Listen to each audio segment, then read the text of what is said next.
Epilepsy is a neurological condition that causes recurrent, unprovoked seizures, sudden bursts of abnormal electrical activity in the brain.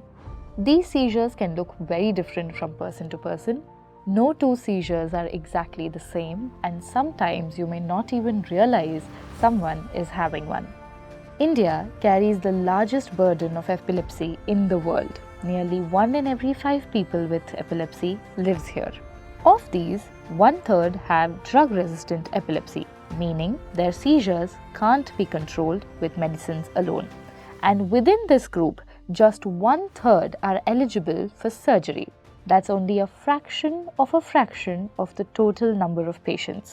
Even if every neurosurgeon in India worked non-stop, day and night, it would take over 200 years just to clear the current backlog, not even counting the thousands of new cases diagnosed every year. Today, we are joined by 2 of India's leading experts who are changing the way we approach epilepsy care. Dr. Ravi Mohan Rao is a senior neurosurgeon with over 25 years of experience. He has pioneered microsurgical treatment for complex aneurysms and performed countless epilepsy surgeries. ಅದೇ thunder clap headache ಬಂತು ಅಂದರೆ ಅದು ಸಿಡ್ಲು ಹೊಡೆದಂಗೆ ಅದು ಯಾವತ್ತೂ ನೀವು ಲೈಫ್ನಲ್ಲಿ experience ಮಾಡಿರಲ್ಲ. In his interview, Dr. Ravi Mohan Rao shares insights into the precision and planning required for successful epilepsy surgery and how careful assessment can transform a patient's life. Working closely with him is Dr. Dinesh Nayak, one of India's foremost neurologists and an authority on video EEG monitoring, pre-surgical evaluation of drug-resistant epilepsy, vagus nerve stimulation, and intracranial EEG monitoring. Together, they combine surgical expertise with detailed diagnostic evaluation to give patients the best chance at life-changing outcomes. In this discussion, Dr. Dinesh Nayak emphasizes the importance of thorough evaluation, detailed clinical observation, and individualized patient care, the elements that ensure that no subtle clue is missed during diagnosis. But epilepsy care is not just about surgery. Before a single cut is made, there is an entire journey of phase 1 diagnosis, a process that is as much as a science as it is intuition. Every patient is unique. There is no one-size-fits-all approach. Diagnosis begins with really listening to the patient, gathering every detail and putting together pieces of a puzzle that can easily mislead even the most experienced clinicians. And epilepsy isn't just a statistic. It's a deeply personal journey. Right before his 7-year checkup, we noticed, we talked to Jake, he would kind of zone out for a second. We didn't know what that was. We happened to bring it up to our pediatrician. And the doctor said, okay, Jake, can you hyperventilate for me? It brought on a staring spell. And the doctor said, I think this is a seizure. And that's when our journey into the world of epilepsy and seizures with Jake really began. His seizures progressed. From a small staring spell to shaking to tonic-clonic seizures. It was horribly hard to have a child who one day there was nothing going on, and then the next you see suffering 200 seizures a day. We then went on to his first neurologist and started medication. Nothing really worked. We were told by a couple doctors, you know what, I think he might be a surgery candidate. So it got to the point where we had no choice, and we realized that he needed to have the surgery. When they wheeled Jake in to surgery, it's the worst moment in my whole life. And having a doctor that you absolutely entrust say, I don't know if this is going to work. We're going to remove a part of your son's brain. Your call. And that's what epilepsy is. Luckily, that surgery, it made his medications work. You just saw actor Greg Gunberg, known for Heroes, Star Wars, The Force Awakens, and Star Trek Beyond, share his son's story. His son was having nearly 200 seizures a day, became drug resistant, and ultimately underwent epilepsy surgery.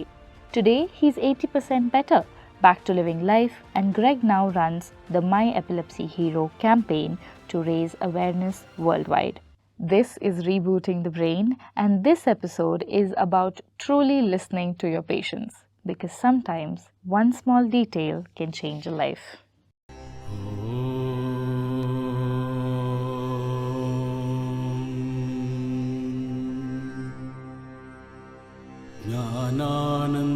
ज्ञानमयं देवं निर्मलस्फटिकाकृतिम् आधारं सर्वविद्यानां हयग्रीवम् उपास्महे आधारं सर्वविद्यानां Hayagriva उपास्महे Hayagriva उपास्महे.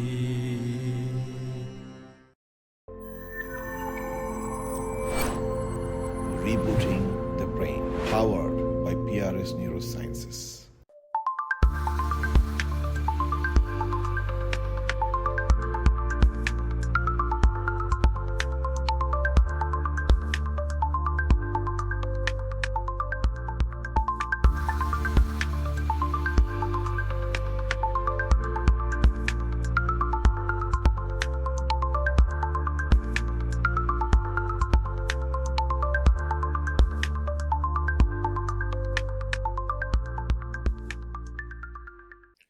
Namaste everyone.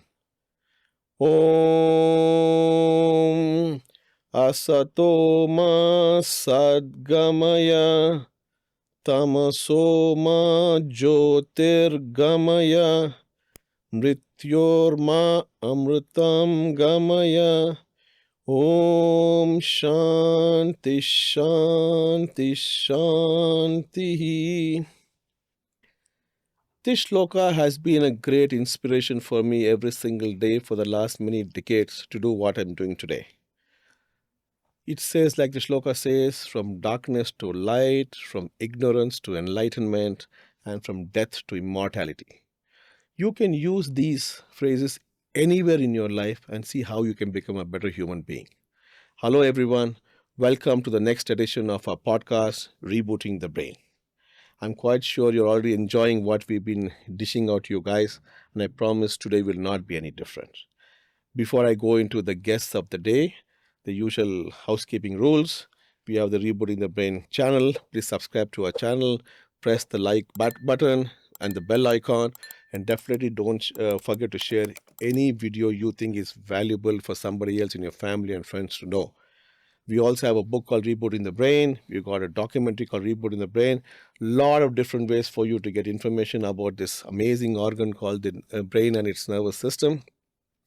And we will talk about that in great detail in the many podcasts to come. So today we are going to talk about a very important topic called epilepsy. You guys already saw the introduction video. And that introduction video showed a very famous Hollywood star, Grunberg. He is the blockbuster movies like The Heroes, the Star Wars, The Force Within, the Star Trek, the Enlightenment, a lot of movies like that. And I'm not showing him for that. What I showed him was him as a father of an epileptic child.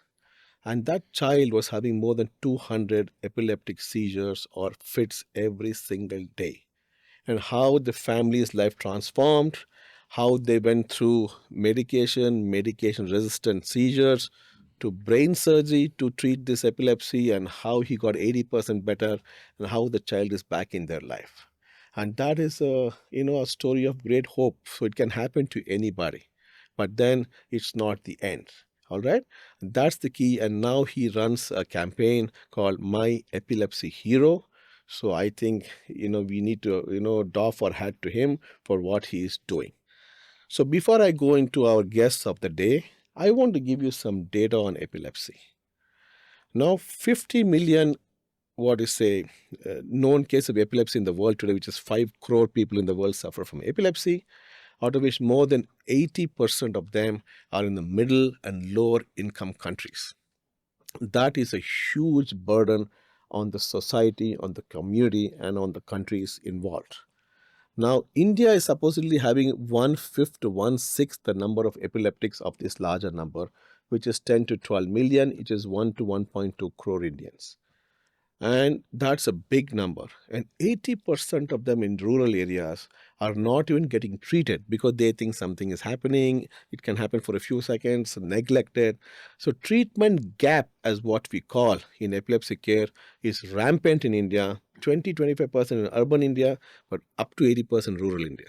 So we are not even talking about treatment at the end of surgery, at the end of drug resistance. We are not even talking about treatment of people who have not got treatment. So with all this, and then imagine if some 1/3 of these such patients of epileptics in India do not respond to any type of medicines that we have. We have a lot of medicines. And then they become something called drug-resistant epilepsy. And they become a candidate for a possible surgery to reduce this frequency of epilepsy. According to statistics, 1/3 of such drug-resistant epilepsy patients in India are candidates for surgery, and then that means it's another big number of nearly 5 lakh Indians waiting for requiring epilepsy surgery. Now, interestingly, the number of centers which are catering to epilepsy surgery is very few. Only 50 such centers which have all the technical stuff available, the teams available, the expertise available to make this happen. So 50 of these things, centers in India, it's a lot of effort to get one patient through the under the knife. They're able to do an average of 50, 60 surgeries a year, which means, as per the data now, with the backlog that we are having of the number of patients waiting for epilepsy surgery, it will going to take us 240 years to cover the backlog. That's not interesting news. In such a dismal scenario, I want, like how the shloka said, I want to throw light onto incredible doctors and human beings who have dedicated their life for this work. So let me introduce to you two amazing friends of mine who are on this podcast.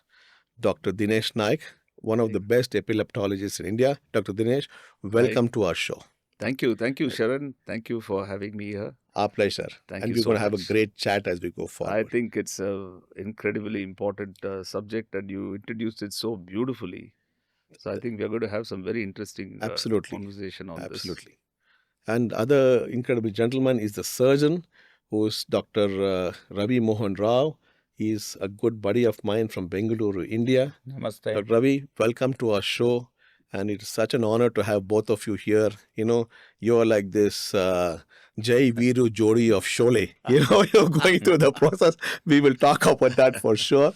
So let's jump into the topic. We're only going to be talking about treatment-resistant or drug-resistant epilepsy and what is the way forward for such things.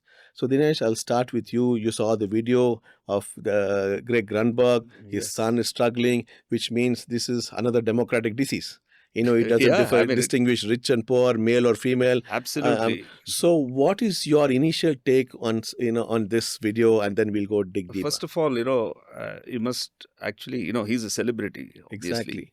And for him to come out into the open and then tell about, the kind of suffering that his child had, so that, you bring it to the open and then raise awareness of this condition and bring it out, and so that, it gives hope to others. Absolutely. Because this boy was having about 200 seizures a day. Yeah.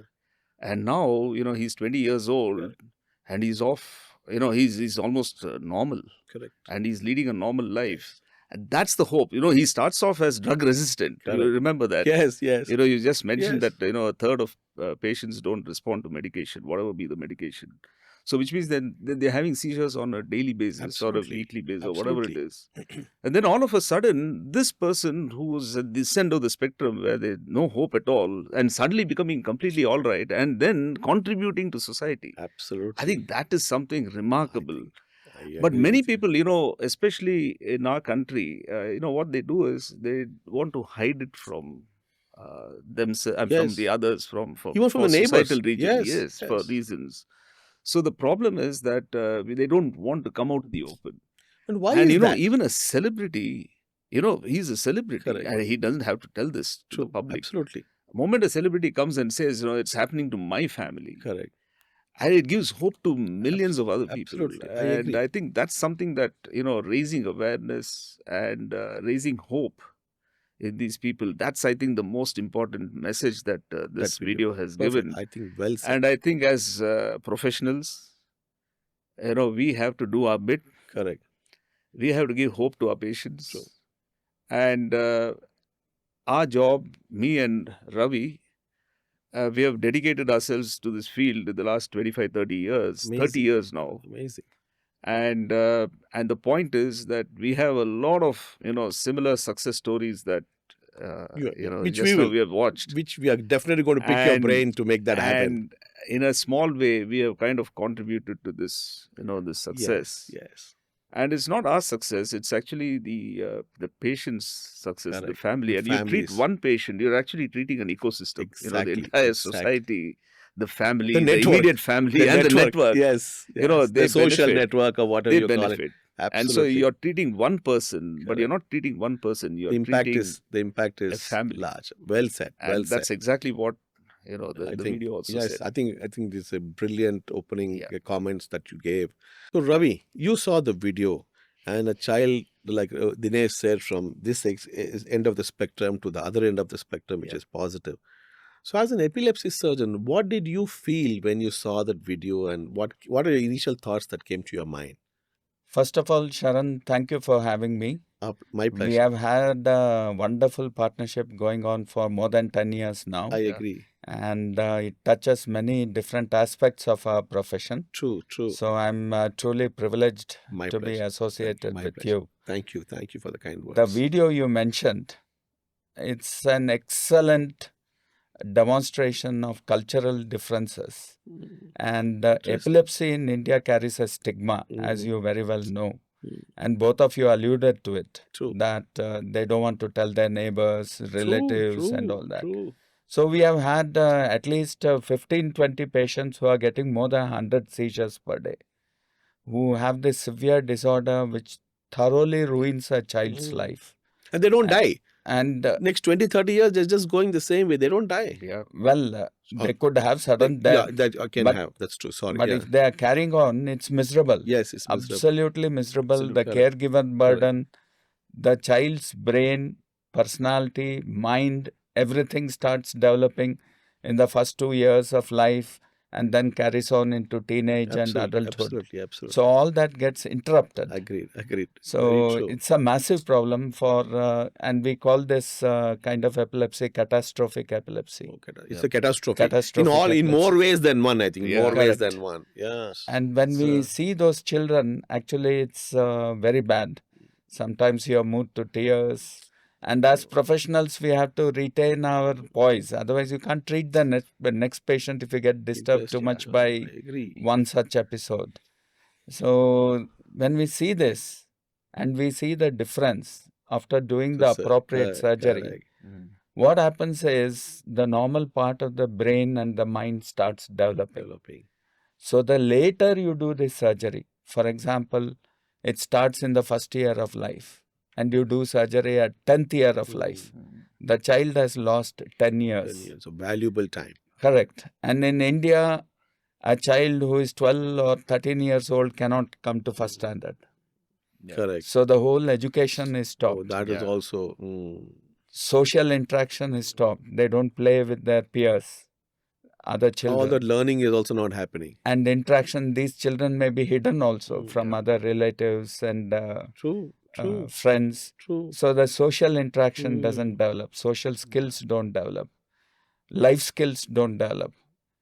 Professional skills which are required to survive don't develop. So much impact. And on top of that, there is a caregiver burden. Correct. Somebody has to be with the Like child this guy. round the clock. Like the father, the parents, this Father, yes, mother, yes. grandparent, whatever. Correct. So they can't do their work. Yeah. So it's such a terrible thing to Terrible, happen in terrible. somebody's life. And when you are able to remedy that, you can't treat all patients. I as a surgeon cannot treat the enormous number which you mentioned. Correct. In fact, if all neurosurgeons in India do only epilepsy surgery, we'll not be able to Even take care then, of that. Even then, we'll not be able to take care of the burden. We have 5 lakh surgeries. Where And to do? you didn't add one more thing. Huh. There are new epilepsy patients Ah, coming in every year. Yeah, I forgot that. I missed You that. already Yeah, have an existing correct, burden. correct, You have new patients with correct. medically Adding to refractory epilepsy who require surgery coming in every so year. it's a So never-ending. it keeps adding to it. I Yeah. agree. So one person cannot deal with that by any stretch of imagination. And also But the little we can do, like the squirrel in Ramayana, which correct, did correct. a little bit of True. Adil Sevya is what we Alil said. Seve, squirrel save to build Correct, Rama's correct, bridge. correct.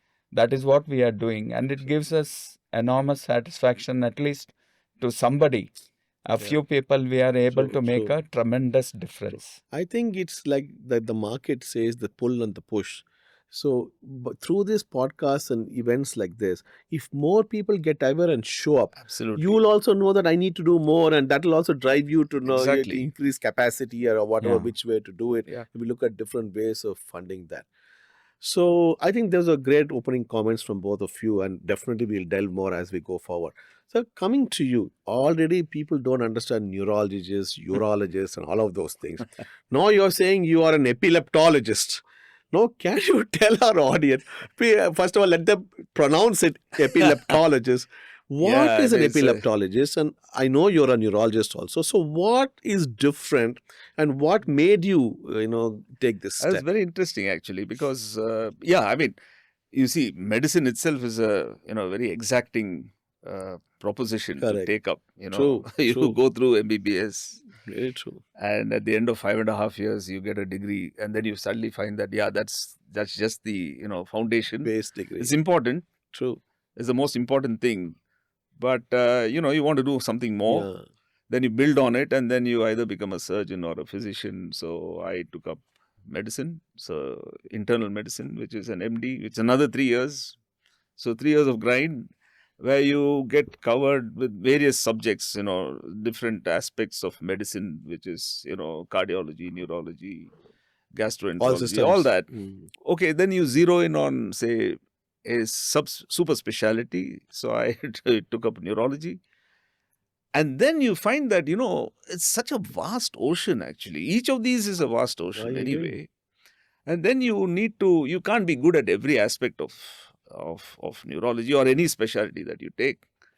And then you find that, okay, your interest goes into one aspect of neurology where you would like to spend at least maybe 50 or 60% of your time in that area. And then you develop your So you liked interest. epilepsy, and so I you like- went down that so path. that's what is. So within neurology, you take up the subspecialty of epilepsy, and therefore you get trained in that area. God. And then you become what is called nowadays, it's become a little more popular now. In the olden days, it was, epileptology was true. not considered as a subspecialty, but now it is well recognized. People also recognize it. And So people are looking forward to epileptology. doing it also. Many Yeah, I mean, neurologists, now, fellowships in epileptology, after you finish your neurology. DM neurology, you become a full-fledged neurologist, and then people want to get trained further in these, and they take up fellowships. And you have fellowship programs in different True, institutions. So that's and- that's the epileptology. Yes, and at that time when I graduated, that's 30 years back, there was nothing like a subspecialty Yeah, or other it was not- fellowships available. So Okay. you had to, kind of work your way through that. Got it. The formal fellowships began only in 2004 or 5. Oh, got it. So, that's down the line. So, we got trained. Got it. So basically, unless you, get into the subspecialty, you'll not be able to do this kind of work. The kind of work that you're doing. Because, you have to produce results. For drug-resistant Yeah. epilepsy, if you want to really get into that space, you need to be good at that. You need to spend a lot of time, focus on that. I got that. And why is it Begins and important why to is map it important and mapping it out. Now, the symptom complex in a generalized epilepsy, there's nothing, either they just, if it is involving the entire brain, you get zoned out immediately. that? Correct. And either you, in a child with generalized, absence seizure, as you call it, the child just becomes stunned for a few seconds. They're completely absent. They just stare like that. It's like a switch off, switch on. It's as if exactly like that. Absence seizures. It's like it's a switch on, switch off. And suddenly the brain gets switched off. 5 to 7 or 10 seconds later, this brain again gets switched on, and as if nothing has happened. And they can be happening in class, and teacher must be Exactly. thinking that They he's just not say paying attention. You become disobedience. disobedience and things like that. Absent-mindedness. You I'm know, quite sure you your- must have had Your patients like child that is coming in. daydreaming. That's how they come. Daydreaming. Yeah. So they're not. Amazing. You know, Where all it can go, it's crazy. oh yes. So I that's can't one imagine. aspect of it. Or it can, it can zap the brain and then they fall down and have a big, the classical seizure that we are all familiar That's with. the only thing everybody is familiar with. Everybody is familiar with Going that like huge that, one, yeah. which is very visible, which Yes. is very, very disturbing. And like to you the said, entire catastrophic, thing. looks very painful. So that's the other aspect of. There are many other types, but we are not going to go into that. As contrasting to focal seizure, a focal seizure always begins in one part of the brain. Now, the symptomatology of a focal seizure depends on which region of the brain the seizure is coming from or originating. So you mentioned this phrase, drug-resistant epilepsy. Yeah. Now that's the overarching theme of today's podcast. Yes. What do we do and how are we going to manage this? So can you tell our viewers, what does drug-resistant epilepsy really mean? Drug is not the, the drugs that people take for addiction. Oh, yeah. In medicine, many times you use drug and medications and medicines as in interchange of things. So please don't think that it's like a marijuana or an opium or something. That's not what we are talking about. So we can also call it Anti-fits medication. anti-fits medicines or For general public, yes. treatment-resistant epilepsy Yeah. to the medical line of. So how do you officially, call somebody a drug-resistant epileptic? Yeah, that's a good point. Generally, there used to be some definitions, but the current definition, which is by the International League Against Epilepsy, Mhm. it just tells you that, if somebody has failed, if a patient, has a seizure and is on one medication, despite that one medication gets another seizure, and then you try a second medication, continues to get seizures, then you give a combination of 2 medicines or 3 medicines and still continues to get seizures, then you call the person drug resistant. That means, for you to decide whether a medication is effective or not, you got to wait for some time. Correct. You start a medicine and then wait for some time and see whether that medication How long is is working. this sometime? Well, that depends on the frequency of the seizures. Got it. For example, if a child has, daily seizures and you start a medication, it has to, if it's working, it works almost immediately. So you Correct. can actually reach a conclusion, say within a week or 10 days, Got it. that particular medication is working or not working, it, right? got it, In got about it. maybe a month, let's see. Absolutely. If somebody is getting daily seizures, you need to wait only for a few weeks to decide whether that medication is working. Mm. On the other hand, if somebody is getting a seizure once a month, and then you start a medication, then you got to wait for at least about 6 months to see whether that medication is working, because you got to keep titrating So the that dose up. means there's no fixed plan. Yeah, so It that's why varies from how you take. the ILAE or the International League Against Epilepsy, they have a very pragmatic definition, which says that if somebody does not respond to 2 individual anti-seizure medication trials and 1 anti-seizure medication trial in combination, if that doesn't work, then it's better that that person is considered as drug resistant and then is better referred to a center which is capable of handling these drug resistant epilepsy. So that's the time when a general neurologist or a general physician or a pediatrician has to refer these patients to a center which actually is working on this area of drug resistant. So I think that's a very important message That's the Dinesh is giving. That don't wait, and like how Ravi also reiterated in the beginning, don't wait for 10 years because it's too long, it's not worth it. So you make this calculation quickly, know the definitions of what is drug-resistant epilepsy, make sure optimal dosing has been done, make sure compliance is done. We'll come back to compliance later Sure, because I that will seems to come be to one of the that. biggest Yeah. issues. If all that is done and you label him, they are recommending sooner than later send it to them. They may see and say yes or no to that. Yeah. That's okay. Let the specialist make the decision whether it's the right thing. Now, he used a very important word called pragmatism. And I don't think there's any other field in neuroscience where pragmatism is as important as in epilepsy, probably, or in functional stuff. I'm also a functional neurosurgeon. You're in that space. So, pragmatism, epilepsy, when so many of the glamorous surgeries could be done in neurosurgery, you know that, and you do many of them, you're extremely good at that. What got you still into, why did this epilepsy thing, the initial thoughts, getting into this to see what you can do? It's a very interesting thing you're asking. I qualified from NIMHANS, did my MCH neurosurgery in NIMHANS, and we had no epilepsy surgery going on during my residency. Amazing. And And, you are not like from Stone Age or something like that. You are a Correct. current generation, still active neurosurgeon, which means we are talking three decades probably. Yes. Yes, amazing. During 90s. 91 And to this is in the 94, number one 96. neurological institute in the country, which you can understand what that means. But the very peculiar thing is we used to get epilepsy surgeons or epileptologists coming and giving talk in from abroad. NIMHANS, from America, for example, or England, Got it. and give talks. And then always the question used to pop up in those meetings, why NIMHANS is not yet doing epilepsy surgery. The answer given at that time was the burden of head injury patients, brain tumor patients, aneurysm patients was so much that it's difficult to spare time for whatever reason which was valid at that time. That was one of the arguments given. It's like there's movies or Children of a Lesser God. I think these were children of a lesser God. I think they don't deserve this as much as the other guys. Prioritization was different. But then when I saw epileptologists work up these patients, then I realized that they have to have tremendous passion, because a video EEG can go on for 3 days, 5 days. You have to go through that enormous recording. Oh, imagine. Crazy. And with attention. With attention. You can't just look at it like this. And where one neurologist can see 100 patients, an epileptologist will probably see 1 or 2 patients. Yeah.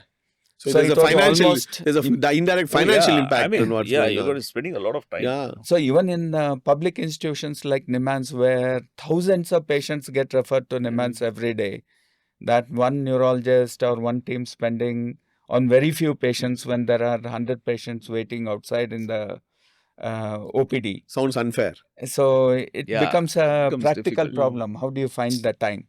So that's why my admiration for epileptologists is so much that they devote time on organizing a 24/7 video EEG setup, which is, you can imagine. You need technicians, you need the space, you need the finances. It's not automatic. That guy has to be watching, doing this. So much is going on. Yeah, I know that. And then the epileptologist has to pour over that data.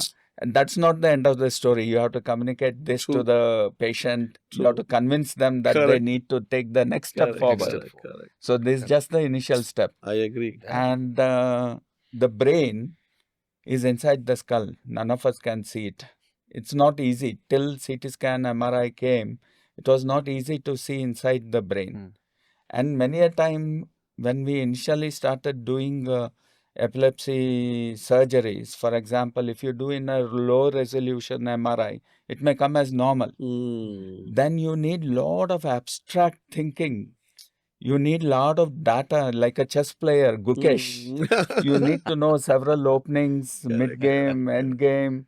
So you need to do this abstract thinking to localize it to a part of the brain. You are saying in your lifespan as a neurosurgeon, you're talking about where technology was so primitive or so rudimentary, and how it was really challenging you as a surgeon to produce those extraordinary results, and how much over time this has actually come a long way, the technology, to make your skill, refine your results so much better. Not only that, once we started working up epilepsy patients, we started recognizing patterns.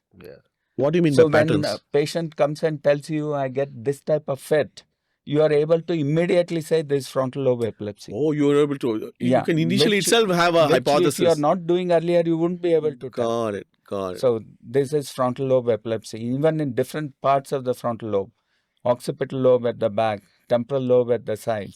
So you started developing, recognizing these patterns and then investigating the patient. So the work became easier. See, now as a functional neurosurgeon who does movement disorders and spasticity, I don't do epilepsy.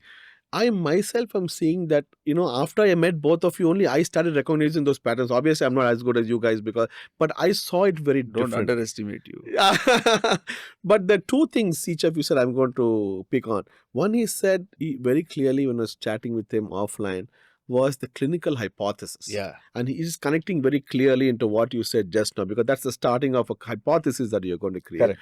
Now, that hypothesis ties into semiology to know what is going on. Yeah. So, who wants to go first? You want to talk about the hypothesis? I think you take about the clinical hypothesis first, then I'll talk to you about the semiology. No, I'll just give the introduction. Yes, sure. So I admire Dinesh a lot because the way he is able to build a story. Correct. Just listening to the patient, the mother, the father, or the wife, anyone narrating how the epilepsy begins, Got it. how it progresses and ends.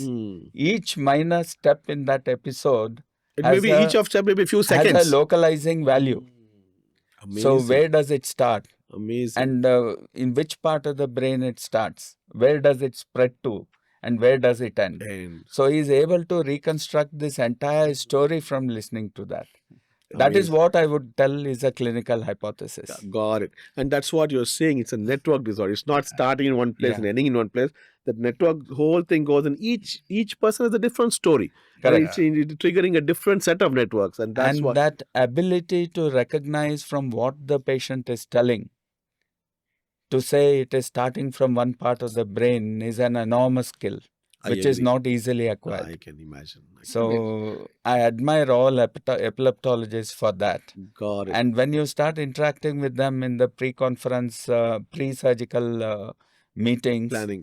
that we also start acquiring those skills. No, I think there has to be a lot of you surgeons getting into their space, neurologists getting into our space. I think unless that overlap happens seamlessly, I don't think can ever produce this, at least in the functional I'm neurosurgery. getting scared now because if I have to now present something, we always discuss cases. Correct. And I start, 15 minutes before the meeting. We generally meet on Zoom because we're from different cities. You're doing all your weights and all of that. So take a beta beta blockers. Now, at this age, I start, if I'm going to present, I start getting goosebumps. Like the Viva feeling. And pit in the stomach. Just because, this chap, he's ready with, he's such a highly critical chap. He knows his stuff. It's very difficult to convince him. If I say that this network is involved, I have to be, absolutely spot on. I can't just push my agenda through. Correct. And I think that's a very important skill. I agree. Because then you're on the defensive. You're not the boss. And in this field, nobody's the boss. No, because between the two of you, you have to agree that this is the set of networks that we agree, because he needs to disconnect it after that. But so eventually, if he disconnects the wrong thing, it's in trouble. But you don't disconnect the right thing, you're also in trouble. Correct. So both are in trouble. It's not just one is not there. Absolutely. And the thing is that, but the point is, there are, what I'm talking about here is the equality in the team. Correct. The equality means that, I can't push my agenda straight, which means that there's always checks and balances, So I have to be very careful when I, propose something, and I'll have to convince. And when I do that convincing, I have to go through the data more clearly. And I have to build my arguments to the extent that I can, which means that I'm going to look at finer points in that data. Which takes more time. That's what makes us better, because we become more prepared, and therefore we become. And in the end, who benefits? The patient. It's the patient and the family. Absolutely. And as a side, this thing, we also become better clinicians. Obviously, we become more astute. Okay, if I see if I have to tell, this is likely to come from the insula. I'll just give an example. He's going to ask me why. What makes you think that? No, then I would have already prepared myself, because, the field is like this, this, abnormality is here, then it's spreading like that. That generally happens when the structure is a little deep. I think because of the other symptom, because of this, that, and all that, I build up a story around that. And then... which is an evidence-based story. You're not flying a kite. No. And every time he says, show me this, you can validate it. You can show him something to say, see, this is why I'm saying this is so. And then say, why not this? On the other hand, if the surgeon is a bit passive, for example, he accepts whatever, he or she accepts whatever you tell, you're going to drop your guard a bit. because you don't have to convince that much. You neither have to convince yourself that much, nor would you No, require to No, we convince would your become other like people. carpenters. Do this Yeah, means yeah, you do this. Yeah. like a technician So, without which- applying your brain at all, which I don't think. So we always, constantly look for red flags. Our business is that, red flags in any decision we take. No, I think you're saying very important. So Yes, very many things are important. straightforward, Yeah. right? They're in your zone, but there are things which are just outside the zone. True. And you're constantly looking for things which are going to be outside the zone, But- even in the straightforward ones. That's when we become better But I think clinicians. that distinguishes whether you get a 70% seizure free or a 90% seizure free. Absolutely. You're hitting the nail Yes. on the head. Yes. Exactly. If you have 10 symptoms, for example, let's take temporal lobe epilepsy. Mhm. 7 is fitting into temporal lobe Yeah. epilepsy. There are 3 which are not fitting. Mm. Now, what do you do as an epileptologist? Do you accept that these 3 are not fitting? There is something else which is not coming in the front and we need to explore further? Or do you do match fixing? You fix it as temporal lobe epilepsy and Chalo, go at ahead least with 70%, Yeah. that chalta hai attitude, casually. That is what distinguishes the good from the excellent. Correct. You're really Yeah, I mean, getting you're into looking that for, precision. yes. And I think that's what we try to do all the time. And we have seen, that when you have that kind of an approach, again, we are invoking the networks. Correct. Absolutely. And the same symptom can be generated by different structures within that network. So in a patient X, maybe the hippocampus is involved, right, producing the same symptom. In the next patient, the same symptom, but the thing can come from the insula. In the third patient, it will come from the temporal pole, right? So, the symptom is the same, but the network, then unless you know that network and the structures that are involved in the network, you could make mistakes. Yes. And some of it can be disastrous because, Yeah, like I said, you're not doing the right thing, you're also doing the wrong thing, and both of which can have its own Yeah. consequences. Then Yeah. nothing, So there's no spare parts. See, for all our audience, especially those who are not well versed in medicine, 2 things I always tell is one different thing about engineers and doctors is for engineers, 1 + 1 is only 2. And for us doctors, 1 + 1 is any other number except 2. Yeah. And we are inherently trained to think flexibly. That's Yeah. the first part of it.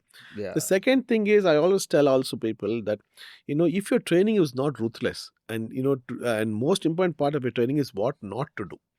I think if we learn that, which circuit not, I think over time we'll Yeah. become such good, clinicians and things I think like that. you hit the nail on the head by saying that 1 + 1, we are trained to think that it is not 2. If it is 2, We struggle. well and good. But it's not, But Dinesh. It then never most of the is. time it is never not. is. Yeah. And I want to tell a story regarding Sure. what you were telling as an illustration. Sure. There was one boy who was worked up as temporal lobe epilepsy in a very big hospital in Delhi Mm-hmm. and got operated as temporal lobe epilepsy. He had a recurrence of seizures. Fortunately, the neurologist treating him was Dinesh Nayak's student, so he Okay. referred to him. Okay. So there was one particular symptom which started in the beginning. For example, salivation, excessive salivation and choking sensation in the throat. So the symptoms of temporal lobe epilepsy began with these symptoms. That tells it's coming from the insula and not from the temporal lobe. Got it. So when we realized that, it became easy to And go when and we went- correct that. Correct. But then my point is, we as a society and as neurosurgeons get seduced by minimally invasive things, keyhole surgeries. Do keep it as simple as possible. yeah. That's called a KISS. Correct. KISS principle. Keep Correct. it simple, And stupid or smart or whatever. The last S can be done whatever you want. I agree. So when that happens, there is a valid argument saying, okay, Yeah. 70% chance of him being cured, do the simple thing, do the temporal lobectomy. Yeah. But then if the patient develops recurrence, he has to come Go- again for surgery rather than not be depressed and go into some alternative medicine thing or try some unconventional things or refuse believing the Yes, doctor. Yes. So all these things can happen. Absolutely. And it's not fair because we know one seizure in the wrong time can kill a patient. And so it's giving them enough seizure freedom is a critical, Oh, yeah. commitment that we have And- to say what we have to, And in our deliver. society, you see, we'll have to always look at it from our environment. You can't use Western standards for Correct. this, because in West, many of these patients, they don't mind going through second, sometimes third. It's not a problem Surgery. at all. Oh, I see. Yeah, It's yeah. not out of pocket Yeah? It's not expense out of for pocket. them. okay. Yeah, that's From an one expense thing. perspective also. Even, That is one thing. Yeah. Second thing is the thinking of the society. Yeah. as That's what. such. Culturally. Yeah. I think they're culturally, different. yeah, They're different. And you can tell them upfront. Now, you said about that salivation as being the starting point, which is clearly the semiology of an Yeah. epilepsy. Yes. So, can you tell how epilepsy, everybody think is just somebody shaking like this and, that's it, and then he stops shaking one day and that. But many doctors don't know. I still remember, Dinesh, one day I told you my own experience with the semiology of a patient. And he said, how do you know as a neurosurgeon you asked me that question? And I realized that as a functional neurosurgeon, understanding semiology is so critical to distinguish the aura from the beginning of the epilepsy. Yeah. So, can you tell our viewers what is this whole story? Where does it start? Where does it end? What is pre-epilepsy? What is the post-epilepsy? I think that's very valuable. Yeah, I mean, you see, there are generally, if you classify seizures and epilepsy, the difference is that an epileptic seizure can happen once, and that's not called epilepsy. Only when you have recurrent seizures, then it is called epilepsy. That's the basic thing. Seizure versus epilepsy is given you a distinction. On the other hand, you can also have multiple seizures, but still not epilepsy. If, for example, an elderly gentleman, elderly person, because of low sodium, hyponatremia, can have multiple seizures. And you correct the sodium and they become all right. That's not epilepsy. They're just, so you don't have to have, so recurrent unprovoked seizures, that means there's no underlying obvious cause for producing triggering a seizure at that point in time. That's when you call it an That's when actual you call epilepsy. it as epilepsy. And that's when it becomes a disease by itself and Yes, not it becomes as a secondary cause of something. I would call it more of a disorder. Disorder. Got it. People want to, name it a little differently because, disease means, something, it has a bad connotation. So we call it now a disorder rather than a condition. Yeah, whatever the semantics is, but the eventually semantic, it is just what for it is. semantics. But I think it makes sense because when you tell, because they're going to live with it for quite some time. That's right. So you have a disease.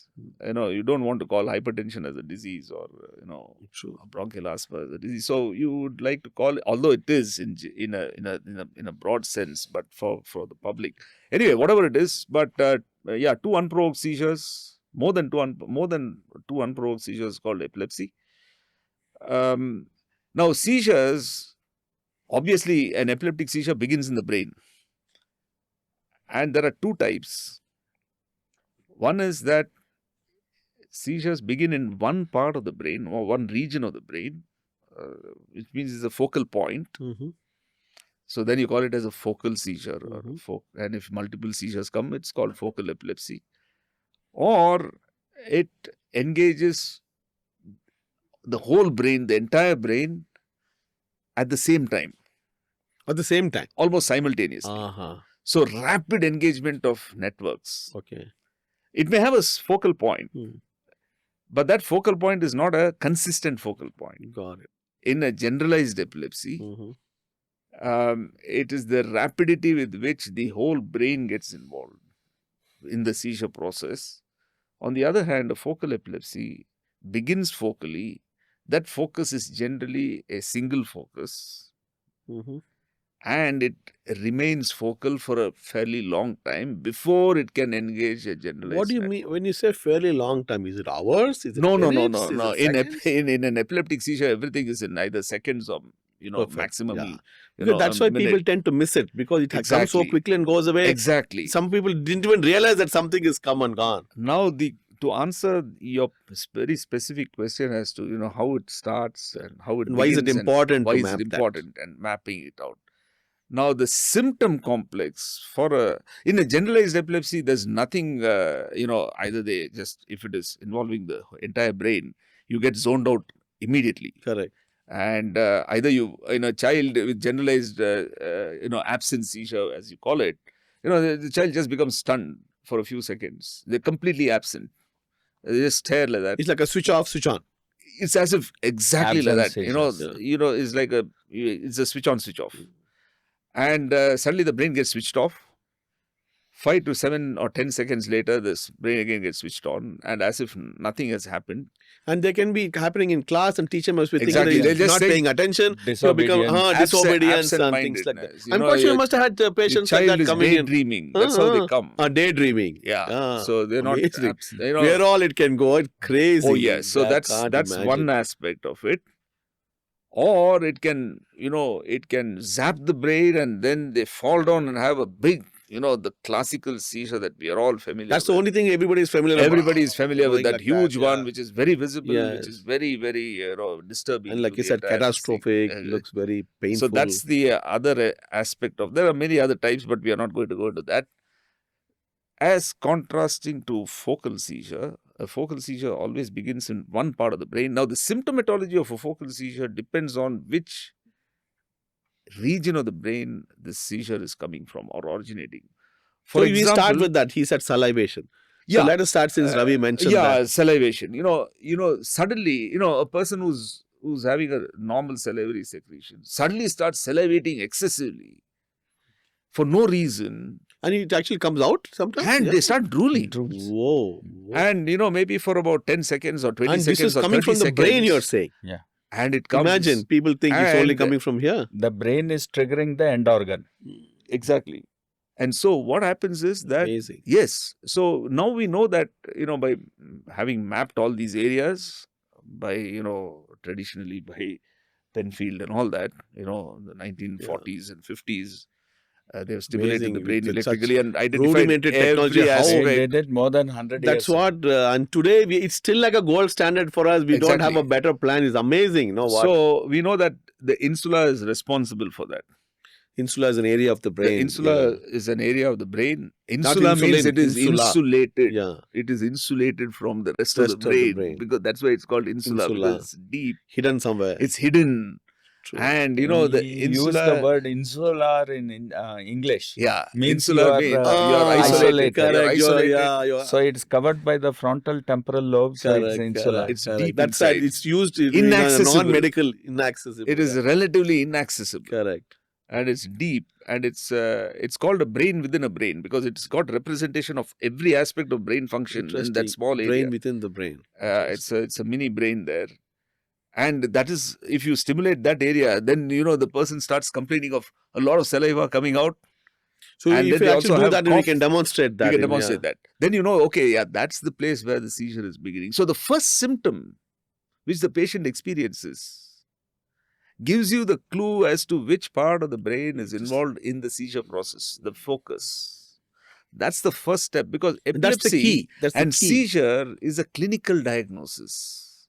And It's a very that's what he important said, thing. the clinical hypothesis. It is never, investigation is only supportive. The EEG is not going to make you a diagnosis of it. But that's the way it is. And so we listen to the patient very carefully. We want to know what's the first symptom.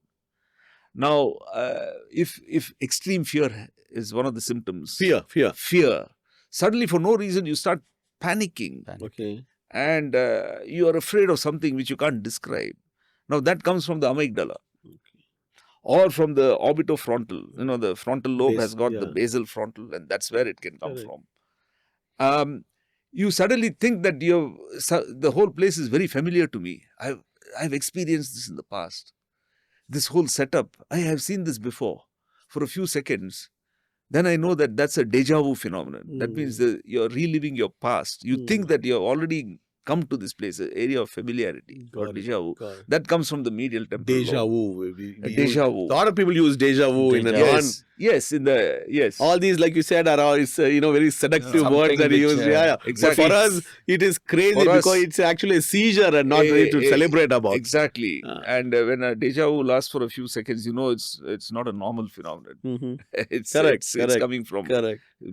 Similarly, an area is a thing of, and people think he's possessed, he's getting some new knowledge, he's trying to say something. Those also happens in villages and all of those. Oh, yes. Yes, that also can happen. Correct. This suddenly they become a little different. Dev Bandru or something like that going on and doing that's so many another of those thing, things. possession syndrome and all Possession that. syndrome. And he has very interesting semiology is like voices in the head. You Yeah. have heard about Joan of Arc. Oh, she was an epileptic. God commanded her to do this thing. Mhm. Yeah. So he has a lot of interesting semiologies like that. You see scenery. Yeah. You know, a chap who lives in Bangalore. So just before the Interesting. seizure, you know what his scene is? Mm. That he's coming out of the airport, Bangalore airport, Ah, and he sees the entire scene. He can Road, the buildings. road, each building, really? and then he goes That's into the part of seizure. his seizure. That's part of his seizure. Imagine. And if he finds Like a that TV playing inside it's your like brain. a TV playing inside. the Ah. brain. Yes. Okay, now I've passed this warehouse. Now I've gone to this. Are you serious?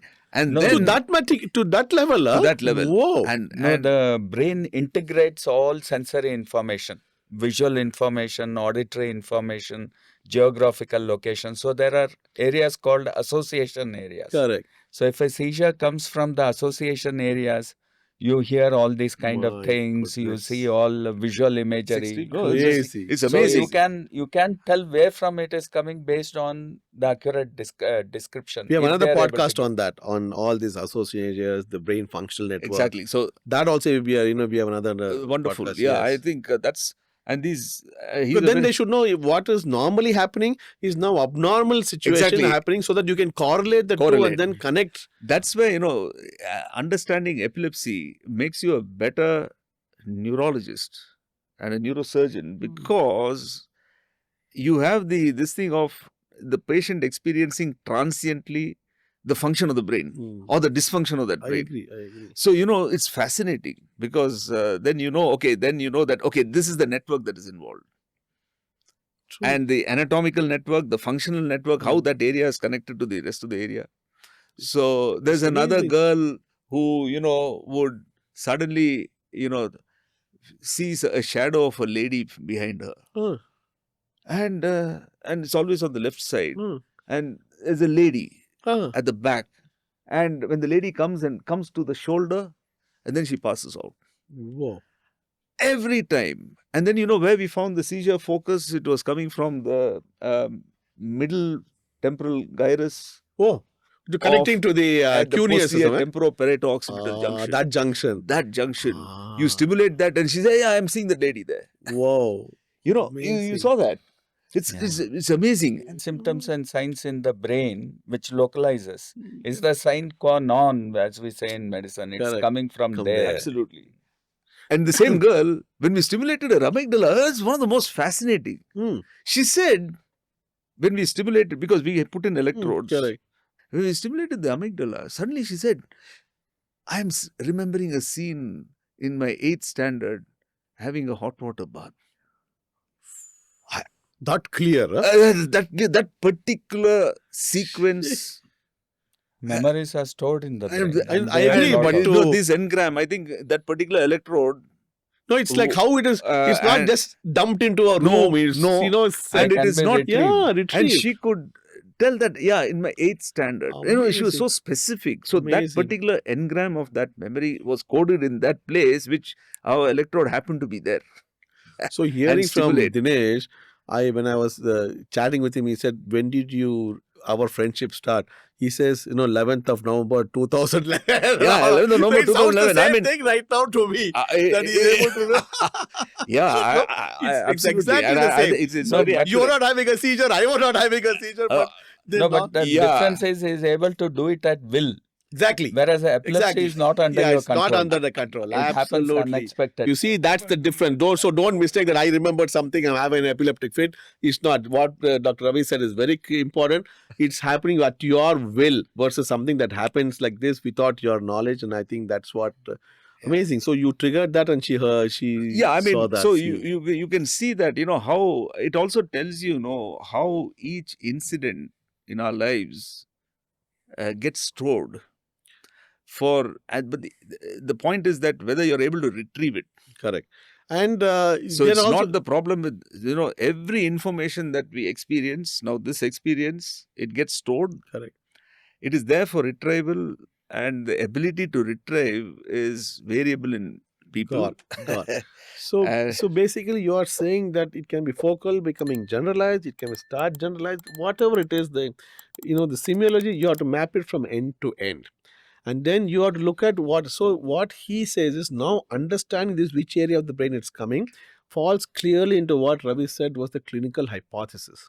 That means, Ravi, you are, even in today's age of so much of technology, we have so many gadgets, we have so many stuff, you have at your disposal, you're still singing the old song that I need to have a clinical hypothesis. Because today, very few doctors touch patients. Very few of them even have time to listen to their story. I think that's a very important message you're giving, that it doesn't matter another 50 years. I think this is not going to change, at least for epilepsy. I don't think it changes anywhere else. What is this video EEG? How is it different from a routine EEG that many people get done when they have an epilepsy? Yeah, there are some simple important differences. EEG is electroencephalography, as you just mentioned. Correct. Everybody is familiar with the ECG, but the same thing is, you're applying electrodes over the head. Correct. And then recording the activity. Some people are scared that, we are passing some current into their brains. It's not like that. We are only extracting what the brain electrical activity is. Correct. So that's the one thing. The video EEG is, what we do is, and in an EEG, we do it in a standard lab setting. The lab, the person is asked to keep quiet. The regular EEG. Yeah, regular EEG. Lay down quietly, eyes closed, eyes open, eyes closed. Must lie down still, no movement, because we want a clean record.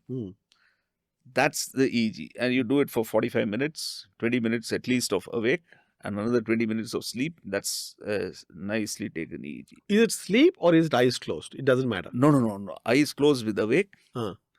You first get an awake record and then allow the person to sleep off. Because many of the epileptiform or EEG abnormal activity in epilepsy gets activated during sleep. So a sleep record, an EEG without a sleep record is an incomplete record. Oh, I didn't know Yes, this. Which is like a plain scan without a contrast scan is an incomplete record. Exactly like that. It's exactly. Oh, that's a very nice analogy. Yeah. Because I didn't realize you that. can miss out on some contrast. I'm genuinely saying analysis. that. I'm not saying it for the sake of It's it. absolutely I didn't true. realize In that it is a must for every if you're evaluating with an EEG for epilepsy, which is the commonest indication for epilepsy, which is what we do, is that you should not be satisfied with an awake record alone. You should always. So what we always ask the person to do is to come back with to the lab with a slight sleep deprivation. In the sense, the previous night you ask them to sleep about 50% less. So tell us why, as a clinician, you're so passionate about this clinical hypothesis, and why is it important in an epileptic situation? Yeah, and that's again extremely important. I think the first and foremost step in neurology and in many branches of medicine, I think clinical is first. It's agree. clinical. I agree. That tells you what investigations to do and how to interpret the investigation. Yes.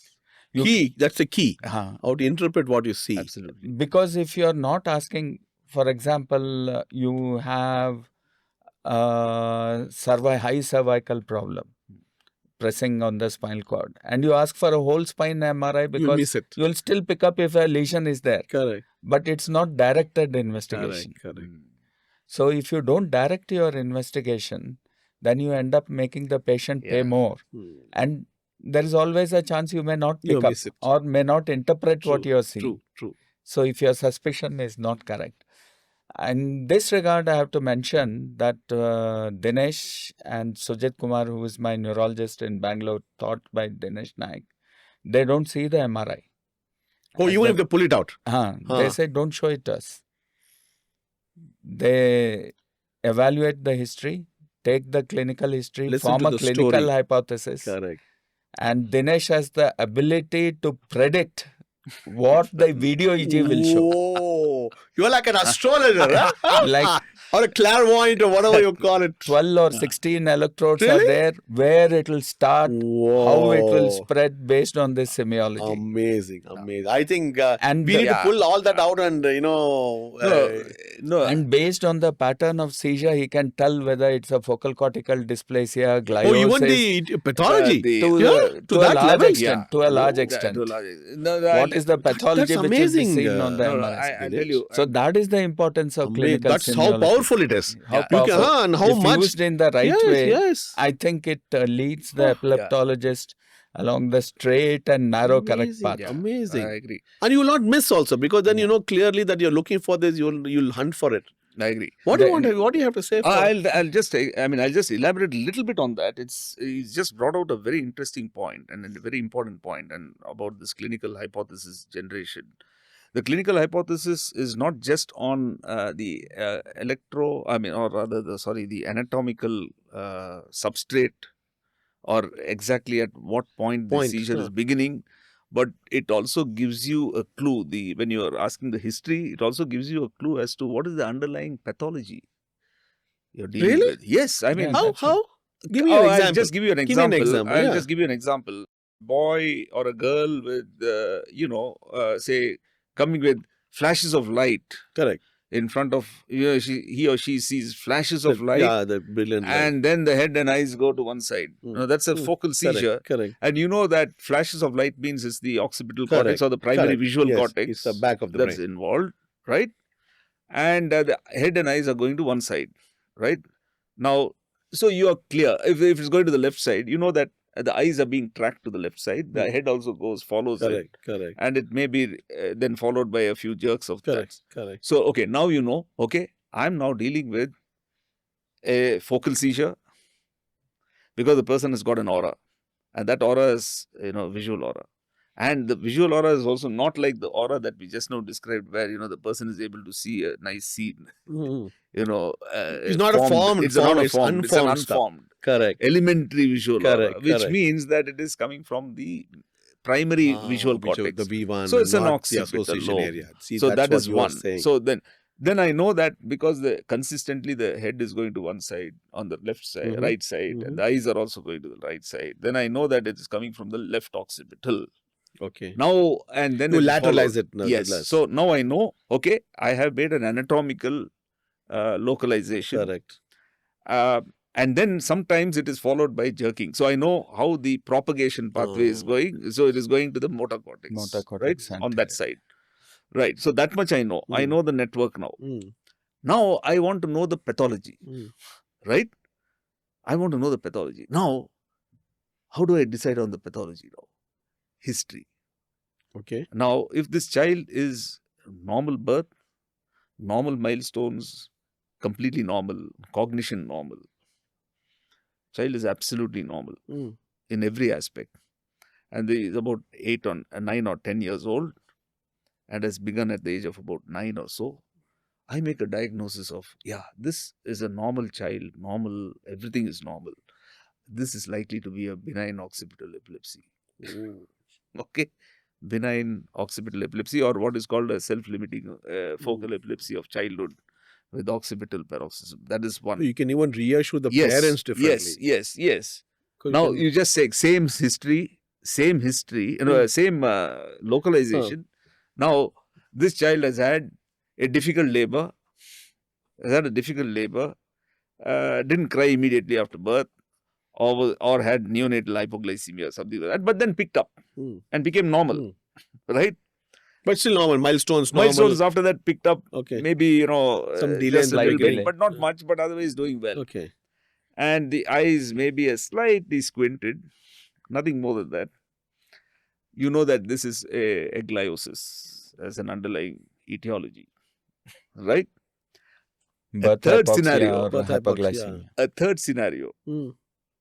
A child at age of 10, same symptom, same this thing, new onset, child was normal at birth, just like that benign occipital, but just beginning to, do a bit cognitively badly, slightly. So there's a decline. Slight decline. Then I'm dealing with a progressive myoclonus epilepsy called Lafora body disease. That is not a good news. So, you know, So subtle. Huh? Ah, It's so subtle. it's like, Wow. you know, you get the clues. So the clues are The coming. clues are not, there. The but clues you are should. there. It's for you to clues are recognize. there. Exactly. How do you get those clues? And the family has no clue whether this to be told or that to be told. Yeah. They don't know how to connect the Yes. pieces of the So puzzle. the best And I'll way give to you a do fourth it one. is- And I'll give you a fourth scenario. The fourth scenario is this, in the same child. Now, this seizure, which I was just describing, begins after just a febrile seizure. Febrile, say, had a viral fever or something like that. And then the fever goes off and then starts hammering away. You know, the seizures just start off and going multiple times a day. And, you know, frequent seizures. Like a status or a cluster or whatever. A cluster, but the child is normal in between. Okay. It's not Okay, that. so it's a cluster. Yeah, it's Okay. just frequent and is not responding well to medication, the standard medication. What is it? You should tell me. An underlying focal cortical dysplasia. Dysplasia. Because many times an FCD or a focal cortical dysplasia, that region, they get, for some reason, get triggered. They're inactive till then. Though it's a manufacturing defect. It's there from birth. It's there from birth. But then, you know, a fever can just suddenly bring on a focal seizure, and then it once it starts, no, it doesn't end. Self-potentiating. Then It's it doesn't. self-potentiating. So this is another scenario that we have seen quite Interesting. already. So So you Ravi, can see, yeah. you know, 4 types. With the same symptom. so-called set of symptoms. Same network. Yeah, same network also. Same network. Whoa. Different pathologies. Because the And parts that of is the the brain one are is same. safe, benign, other one is catastrophic, but- other end and And it's your job as a clinician now to put them in these baskets. To which of these? And that requires intelligent understanding, and time and Time. analysis, interpretation, and then focused investigation. I won't be investigating if I'm 100% sure that this child is normal. I mean, like I'm dealing with a child self-limiting. I'm not going to investigate beyond a certain point. So if I would like to give an analogy, it is like what you are doing now. You are giving the time, you are having the patience, and you are allowing us to talk. So if somebody is giving history, you as a clinician say stop and don't take. I have time. I have problem. 100 patients waiting. You know, I heard there are people in Mumbai. That's a nice. Absolutely, there are people in Mumbai. I heard they start the stop clock the moment the patient comes Yes, into. yes. So you are not a stop clock guy. You know, you may start it. You may not stop it after however long it is, as long as So, needed. As for is what you're example, saying. if the mother is narrating the history properly, and like you do, you may have to redirect Correct. sometimes if they correct. lose track. Correct. But if they are giving a very good history, listen to the history. Yeah, I think And that's capture a very it. important point. It's amazing. And there's so many, variety of symptoms that's coming Oh, in yeah. and subtle things like you said, that come in for us to Yes. give us a directional, so much of direction. Yeah. It's prognostically it's giving you direction, anatomically it's giving you a dissection, what to anticipate, what kind of investigations to do. Because we know most of our patients in India pay out of pocket. So we should also be very sensitive to the cost for that so that, they don't get frightened. That's Now, exactly why I other gave thing this. is technology has exploded in Yeah. India.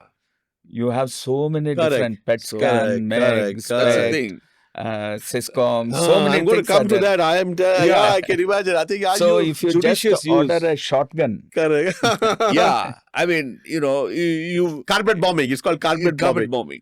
So the point is, you just see how the repertoire of a clinician, a good clinician, is. You can actually make a diagnosis just based on history and evaluate. Just based on, we have not even gone into the investigation stage. Amazing. No, we are far away. So what I we want to can tell, suspect that, okay, Yes. this is where I am going to. Yeah. And then I look for these signs. Moment the mind is prepared, I be looking for Correct. subtle. When I look at Lafora, when I'm thinking of Lafora, I'm looking at very, whether EEG is showing some mild slowing of the background. Then I know, red flag. See, When we I'm are- looking at benign occipital epilepsy, I know that, okay, those spikes will look the same. And when they open the eye, it gets blocked. So I know, okay, this is, this is BR. When I'm looking at focal cortical dysplasia, I look at I pleomorphic you spike. can see the twinkle in Dinesh's eye when he's talking. you- I can clearly see how you're seeing it and excited about it. You see, see and that. my mind is already prepared to look for what I want. What I want to look at the EEG. to that extent. Absolutely. I can see that. Yeah. Because see, for Isn't it? I those, mean, that's how yeah. we actually get involved in this. No, for those in the audience who are youngsters who want to be, budding doctors or neurologists, this is the thing. All of you who are afraid that AI will steal my job, computer will steal, nothing is going to happen, guys. At least for people like us, you should be able to listen to the story. Every patient tells us a story. Yeah. And that story, we should be good enough to listen, digest it, assimilate it, and come up with a clinical hypothesis, like you're saying. And that is the key starting point of the journey forward to relieve them of the drug resistant epilepsy and get them back into their life. I think that's the I think key. you have brilliantly summed it up. Just now, your 3 sentences has just completely encapsulated Correct. That's the whole starting thing. point. So now you're saying, okay, guys, now that I have this clinical hypothesis that between the two of us, now we have to decide to do what next to this whole Yeah. process that we are going to go down that path. But then for you to go to the next step, you used 2 key words for me when we were chatting. You use concordance and discordance. Now, is that the next step you look at when after you got the clinical hypothesis right? Is that what will then decide what to do next? Concordance is the end of this investigation. Oh, it's not in the beginning. So we'll come back. Okay, So got it. next, what do you do? What So do we you do? have taken a history of the semiology. Mhm. But semiology is as seen in videology. That means you are confirming what you have seen and hypothesized is correct. There are some things which the patient or patient's relatives may not narrate, which may be seen in the video. Hold on. So what I want to tell the global audience is, all of them, I don't know how many of them even know normal EEG. The moment we say ECG, na sir, they say, they've heard of ECG. So ECG is electrocardiogram. EEG is electroencephalogram. So routine EEG 15-20 minutes is a normal time, or maximum 30 minutes. 30 minutes. It is done. There's some people do only 20 minutes. I didn't know that you guys do for 30 minutes. Actually, some of them Most of the time, at least for 40 correlate minutes. clinically is the report. They put the usual conditions apply. There's a standard thing and it's done. So that's not good enough. So Ravi gave a key next step for an epilepsy team to look at. Is called the video EEG. So before we go into what you see in the video EEG, let us ask Dinesh. Dinesh, what is this video EEG? How is it different from a routine EEG that many people get done when they have an epilepsy? Yeah, there are some simple important differences. EEG is electroencephalography, as you just mentioned. Everybody is familiar with the ECG, but the same thing is you're applying electrodes over the head. And then recording the activity. Some people are scared that, we are passing some current into their brains. It's not like that. We are only extracting what the brain electrical activity is. So that's the one thing. The video EEG is what we do is, and in an EEG, we do it in a standard lab setting. The lab, the person is asked to keep quiet. The regular EEG. Yeah, regular EEG. Lay down quietly, eyes closed, eyes open, eyes closed. Must lie down still, no movement, because we want a clean record. That's the EEG. And you do it for 45 minutes, 20 minutes at least of awake, and another 20 minutes of sleep. That's a nicely taken EEG. Is it sleep or is it eyes closed? It doesn't matter. No. Eyes closed with awake. You first get an awake record and then allow the person to sleep off. Because many of the epileptiform or EEG abnormal activity in epilepsy gets activated during sleep. So a sleep record, an EEG without a sleep record is an incomplete record. Oh, I didn't know Yes, this. Which is like a plain scan without a contrast scan is an incomplete record. Exactly like that. It's exactly. Oh, that's a very nice analogy. Because I didn't realize you that. can miss out on some contrast. I'm genuinely saying that. I'm not saying it for the sake of it's it. Absolutely I didn't true. realize In that it is a must for every if you're evaluating with an EEG for epilepsy, which is the commonest indication for epilepsy. Which is what we do, is that you should not be satisfied with an awake record alone. You should always. So what we always ask the person to do is to come back with to the lab with a slight sleep deprivation in the sense the previous night you ask them to sleep about 50% less. And then come to the lab, no coffee, no tea, have a good breakfast, and then, go lie down. and then they sleep Amazing. off. Yeah. Imagine when some simple test called EEG has so many So nuances yield, that you the should yield know. of an EEG, The yield. That's called the yield of the EEG. the yield of the EEG is about, in a plain, say, supposing somebody has got definite epilepsy. Let's put it that way. Clear cut. And you do a simple EEG, awake, the yield is 50%. That's it. The chances of picking up an abnormality in a person with definite epilepsy, proven epilepsy, is only 50%. But you do a combined awake and sleep EEG, the yield increases to 80%. Whoa. So, but still you can be off about 20% of the time. That's okay. I mean, that's a good But starting point. 80% yield is a very high yield I agree. for any test. I agree. So, which I means agree. that we should, as if you are investigating epilepsy with an EEG, you better get a sleep EEG, awake plus sleep EEG, because the yield is high. Got it. So, irrespective of whether the EEG is positive or it's like you said, 20% is negative, but you have a clear clinical hypothesis that has confirmed it, your next step is the video EEG. Absolutely. So, how is the video EEG different from a normal EEG? What all that the patients have to do before they come and show up to you, and what instructions? A lot different. First of all, we do a video EEG for for several reasons. There's several indications for video EEG. The first indication is to distinguish between epilepsy versus non-epileptic. That's a very important just point. going to ask you that question. I don't know when to ask that question, but you have removed it from my... A very important indication, because everything that shakes is not epilepsy. Seizures. Everything that shakes is not a seizure. Yeah. Not That necessarily. can be, not necessarily. So I'm that's going to a ask very you a important little point. deeper question, but you finish this. What you Okay, so started. that's It the could first be your indication. tremors. Yeah, but or it could be a pseudo seizure, or what we call as the malingering. Nowadays we are we call it obviously as looking for yeah. pseudo seizure, but everything that we shakes call it as non-epileptic brings seizures you now. into the picture. Correct. I agree. We call it as non-epileptic seizures. We don't call it as pseudo seizures anymore, because it has got a again another connotation. I didn't if know you tell that you have something pseudo, the patient gets You are offended. accusing them of lying. Or something like that, which actually You have to is be not. politically correct. Yeah, except that the people who are malingering, they are dangerous, and many times it's not malingering. People who have seizures, non-epileptic seizures, they're actually not malingering. Malingering is for a gain.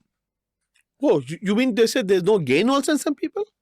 Malingering is gain. Malingering is gain. Gain. They're just doing it for gain. I know, gain, or they want to get out of office or whatever it is, or they don't want to work, something like that. That is the acting. Malingering is acting. You're acting. Whereas majority of the non-epileptic seizures, they are because of severe psychological stress. That's like a panic different. attack or something like that. Yeah, So, I mean akin to that. they're overwhelmed by events in their lives, whatever it is, or the circumstances in which they live. So the only way the body reacts in that way. It's a kind of an escape. So we have to have for a short empathy time. and sympathy. It for is an them empathy rather and than- sympathy. Malingerers don't need empathy. They need. They need. Malingerers must be caught. yeah. Malingerers must be caught out. They don't deserve sympathy. In fact, it works the other way. These people require. So there's a difference in that. So whatever it is, I mean, to distinguish between epileptic seizure versus a non-epileptic seizure, it is the video telemetry. That's the first indication. Second indication is that it's epilepsy. You know it is epilepsy, but you're not sure whether it's a focal epilepsy or a generalized epilepsy is actually generalized truly, or is it a focal becoming rapidly generalized? Because then you can choose the right medication, because some medications work better for focal, Correct. some medications work better for generalized. Correct. So Sujit you want has to choose the mentioned right that. Yeah, medication. yeah. So that's classification. The third indication, which for us who deal with drug-resistant epilepsy, the most important is for pre-surgical evaluation. Okay. So tell me about that. What do you do? That is the indication that we are interested Asking in for that test. and asking for that test. Got it. And so which means that we do the test because we want to, one, record the interictal activity. That means, what is the activity of the brain between seizures? when the person is awake, when the person is sleeping, when the person is thinking, when the person is eating, when the person is just natural. So you mean to say you're keeping this guy for a Hooked full on. day? Not Not for just days, day. 7 days. 7 3 days? 2 days, 7 3 days. days, 4 days, 5 days. The I didn't know camera you is do it in for front. 10 days. The camera is in No, He's front. like this, what's this show goes on? The Big Boss, Big huh? Boss. Big Boss. Yeah, It they sounds like watch a big boss. Patient who gets They're seizures watched. once a month, but it is disabling and disrupts their normal life. You can't get in 1 day record. Yeah, so Then we- how do you decide when do they Yeah, I come mean, in? there are to- certain ways that of means, doing it. How do you in the induce sense- the seizure or whatever? Yeah, I mean, like, if most of these people who are on, for pre-surgical evaluation, they're on multiple medications. Correct. And so we have a planned reduction of their medicines You withdraw the medicine. before they come into the Got it, the got it. lab itself. So, depending on the frequency of seizures and all You that, plan. we plan it in such a way that, you reduce by, 20% on day one. So it's not just 30, stop also. You have 40%. to, No, there's a you got plan. to phase. Okay. And they're on multiple medications. So there are some short-term medicines you can reduce. The longer-term medicine you have to start reducing from the beginning. All Earlier. that, Got it. it's a process. But the point is that we try to shorten the video telemetry time as much as possible in order to record at least a minimum of 2 seizures Okay. of That's their your goal. habitual seizures, what we call as And the habitual. entire seizure. No, the seizures that they experience on a daily basis. Correct. Okay. Because sometimes you may get a seizure which they have not experienced before. What do you mean? For the first time, they may Non-habitual seizure. Really? non-habitual. Yeah, You mean sometimes. during an video EEG? During a video EEG. That also has happened. Why? How can that happen? Well, Reducing medicines is one of the sometimes, causes. one of the causes. But And, yeah. is not beneficial for you guys? But sometimes, as- no, there are sometimes, many times, what happens is, at least in about 20% of the times, we record some events which the person has never thought of it as a seizure. Example? Can you give us a? Well, give me an example. Okay, for example, a person who gets, his or her daily or not a regular seizure is something like, epigastric rising, going up like that. And then Some they discomfort say, coming. I have a tummy going up. That's the description. Something rising up. Then I get a fear. Then I don't know what is happening. And then the relative describes it as, the person becomes blank, stares, does some lip smacking and doing all kinds of things. So then I know that, okay, this is a temporal lobe epilepsy, right? Or that network. And, okay, that's the habitual. So we say, okay, habitual seizure, 1. Okay, that is 1. Do you have any other seizure type, we'll ask. No, this is the only one. Okay, fine. So they get into the video this thing, and then you record that. And then say, yeah, is this the seizure type? We always have to confirm. Yeah, this is the seizure type. Okay.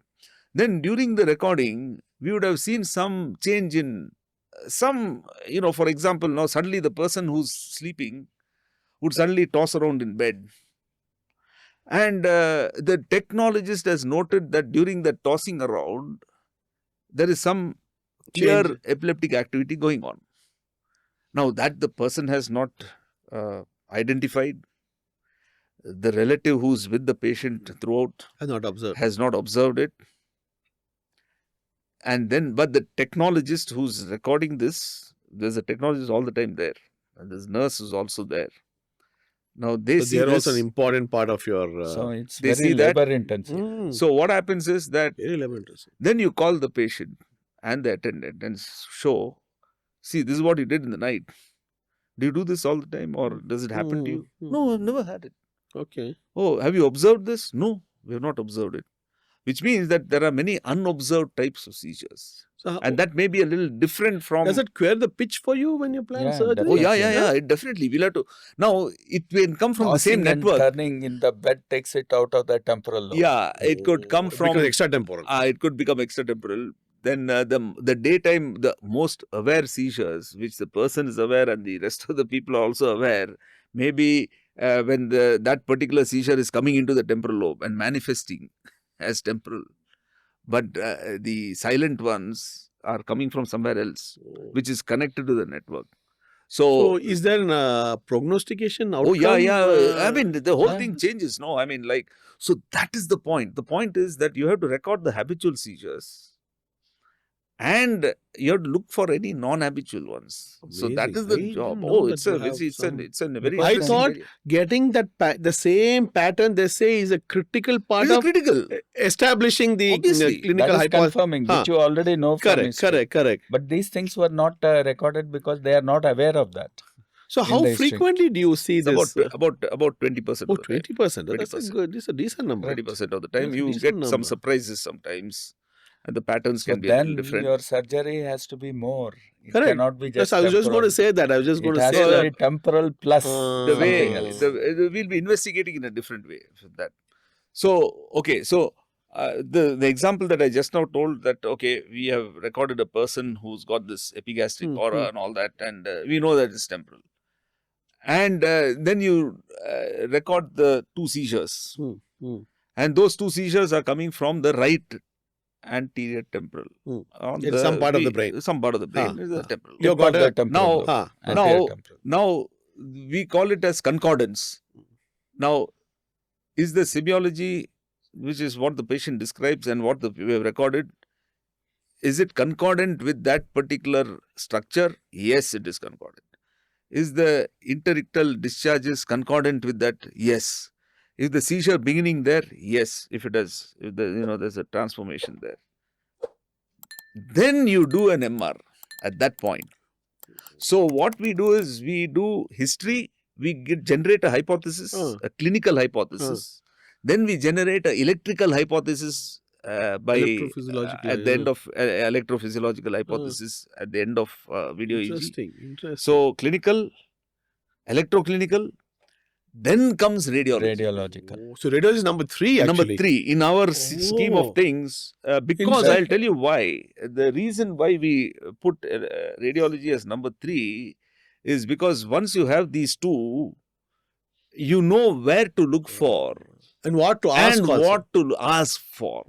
Because otherwise screening the whole brain becomes a bit difficult.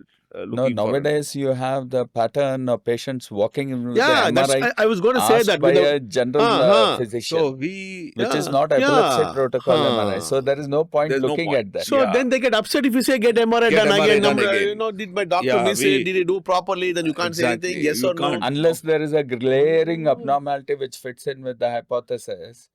glaring Many hypothesis, of no the problem. things may be very subtle, subtle. which may not be picked up by Exactly, that's the point. non-indicated MRI. So once the MRI also shows, in this instance, a right mesial temporal sclerosis, which is likely, you already know that it may be a right mesial temporal sclerosis because there was history of febrile seizure in this patient at the age of say 2 or 3 or whatever it is, and then started having these afebrile seizures from the age of about 9 or 10, and now you are evaluating at the age of 15 or 16, whatever it is. And then you know that, okay, I have a clinical, electrical, now radiological. You don't need anything more. The phase 2 is, you enter phase 2 only when there is some discordance between the data. There's some discordance. For example, This eloquent cortex is a part of this? Or No, not a no, part? no. Not a part of no. it. So you finish the eloquent cortex thing first now. Now suppose Okay, you got supposing- concordance, then you okay. think it's in eloquent cortex. But what would you do? Then you require some phase 2 investigation. Okay. Like? Phase 2 investigations can be, you must have a PET. You must, you may have, say, for example, a MEG. MEG. Which is... You would like to get as much information, non-invasive information as possible. And many times, at the end of it, you may require some form of intracranial direct data, which means you have to implant electrodes. So now, so he said mesial temporal sclerosis, febrile, non-febrile. You mentioned febrile seizures is with fever, non-febrile is obviously without fever, and that's caused scarring in that area of the brain, which is one part of the brain. So now that is, I know that a normal routine MRI brain does not pick up mesial temporal sclerosis. They don't even comment about that. You know, if you look at a report, for example, it is missed. So now you're saying an epilepsy protocol MRI. Yeah.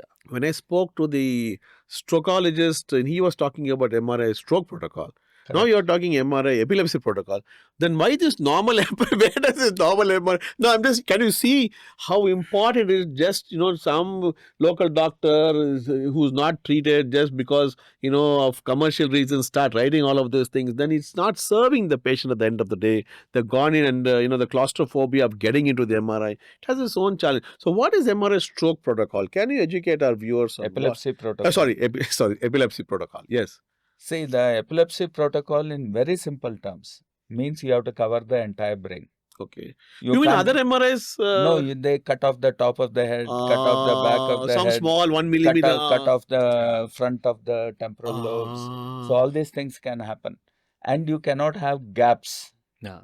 If there is a small dysplasia and Correct. you do with a 2 millimeter gap or 1 millimeter gap, in that gap, if there is a lesion, the gap of the so slice. it has to be continuous slices. And those slices have to be thin. And sequences which pick up dysplasia, for example, you need to do T1, T2, flare, and any other sequence which is required. All these are predetermined. So there are some 4 or 5 sequences which are done. Then Correct. you do diffusion tensor imaging for fiber tracking. You do DTI. fMRI for language mapping, Correct. motor cortex Correct. mapping. Correct. So all these things become part of The epilepsy protocol. So the main thing is you should not miss any part of the brain and you should do sequences to pick up all the pathologies. That means you're saying now you have moved from both of you guys having great training to look at epilepsy for patients with the clinical hypothesis to an electrophysiological guy who's watching 24 hours in that thing to make sure he picks up the right things. Now you're moving to the radiology where the technician needs to know how to capture the sequences to plan it. As advised by the That's radiologist. right. And then the radiologist advising him what's to happen. So this is, like you said, seriously labor intensive, and you have a large team.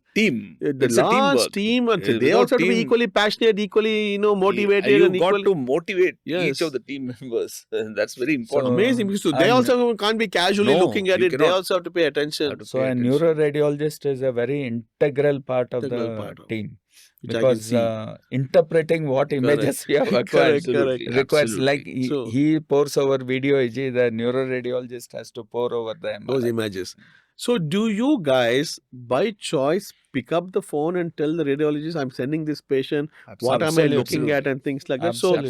So, yeah, We- that is all very the time. important. That's what the readers should know, that We always keep them in the loop. Yes, I'm sending this guy, I'm looking for this is my hypothesis. Exactly. Please find it for us, because then it helps your cause at the end of the And day. even in the request, we just don't write MRI brain. Okay, We write what we are expecting. So epilepsy protocol, brilliant. this kind of epilepsy, all those details are You mentioned you in have the to write MRI that in the request. history, in that thing that is there, so that they, it's like there's a statement which says, if you don't know where you're going, any road takes you there. And what the brain does not know, the eyes can't see. It's a wonderful These are statements. statements. What yeah. the mind doesn't know, the eyes can't see. Exactly yeah. true. So that means that it again comes back to our suspicion, height of suspicion and things. We'll go to discordance later. So now we are going down the concordance conversation, where you said you got the clinical hypothesis, you have matched it with the electrophysiological hypothesis. Now you got a radiological hypothesis. Now all of them have now chunked up together, and now you say, okay, this guy seems to be fitting into a scheme of things. With a drug-resistant epilepsy, he's got all these things going on, and now we know that we can.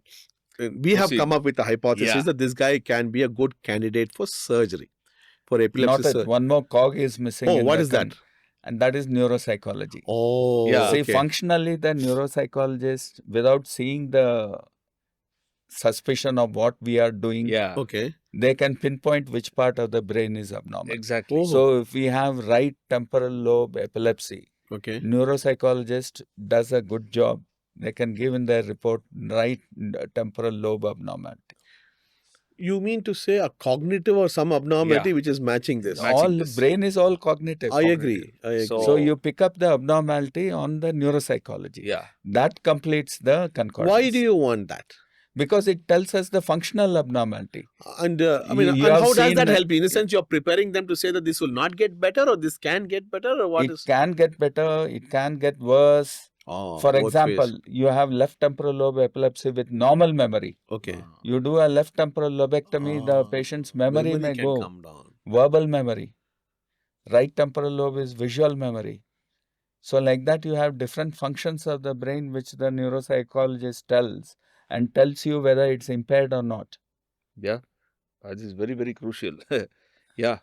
Got it. So all those things are So that's- extremely yeah. important. We would like to have a good neuropsychology in every patient. Yeah. Concordant Because that is required neuropsychology. for follow-up also. Correct. We So do the you say like a follow-up before after. neuropsychology. You have Yeah, a before, before after, after yeah, to see what's going on. exactly, That will also help you to plan the next time. Oh, I can be a little more careful if something we didn't realize this impact can come Oh, with yes. this disconnection. Yes. So what you're trying to tell the viewers is that the disconnection has to be weighed between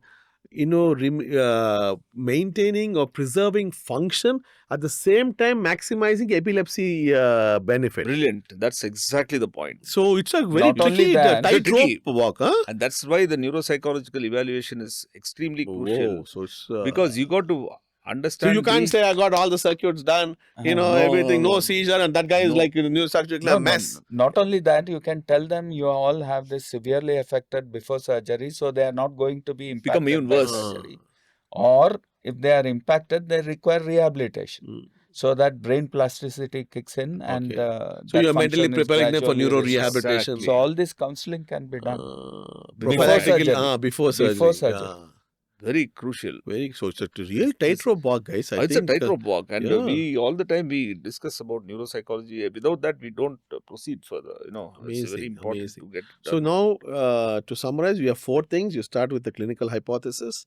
On top of that, you have the electrophysiological thing that sits on top of this to confirm that. Then you have the radiology, which reconfirm. And the radiology is now just an MRI brain carpet bombing. You have to have a specific protocol, and that protocol is communicated, so they know what's going on. Then you have the neuropsychologist. This whole 4 thing together is you have enough thing with you. You have something to add? Absolutely. And that is called, in the pre-surgical evaluation, you summed it up extremely well. And that is called the phase 1 of the pre-surgical. In phase 1, you need only 4 tests. That's it. You just now mentioned. Of course, clinical, it starts there. So that's not a test. It's basically a good video EEG, a good MRI, and a good neuropsychology. Once these are concordant, once these 4 are concordant, no other test is needed, provided there are 2 other things to be qualified. One, the lesion must be away from an eloquent cortex. There can be concordance, but if it is very close to eloquent cortex, you need more data. So can you tell our viewers what is eloquent cortex before we go into? Yeah, for example, you have cortex is an area, the top of the brain, the grey matter is what we call. Yes, what is eloquent? Yeah, eloquence means certain areas of the brain. I mean, the entire brain actually is eloquent in that sense. I mean, I don't think there's any part of the brain which is not useful. Correct. I'm sure for now or for the future, whatever it is built like that.